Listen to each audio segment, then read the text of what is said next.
ichocho ratiro mar Zack? Pero kamano Jess, gima timore kwasetimo nonro mar mosebedo kwatimo ng'iyo wach mar ratiro mar jopiny nigo wach mar chik ma Kenya ka en ni jo mang'eny to pok osomo wach mar katibani maber kabisa.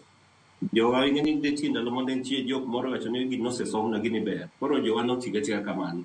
To gima timore, japiny nyaka kaw atua mar mosom chik mong'eni chik ni wacho nang'o kuoma, kech ka ok isomo chik to koro onge kaka inyalo bedo protected. Koro mano wach mantie. Kendo king'iyo kata wach mar gine, wach mar kata buk mar Nyasaye wacho ni joga lal nikech ging'eyo, wach koso mar ng'eyo. Omiyo ji take advantage mar jowa mantie. Koro wan kaka joma tiyo ratiro mar oganda watemo puonjo ji.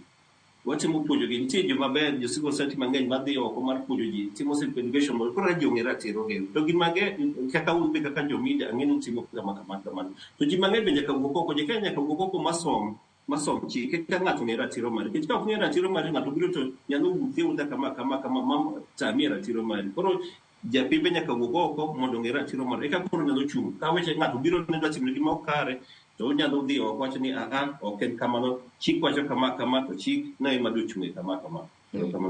Nek ma aoyaye ma bende wasebedo kwanene pacho ka bende kaluwore kod report ma bende nogolo odiochieng' manyoro mano kod duol mar Kenya National Commission on Human Rights.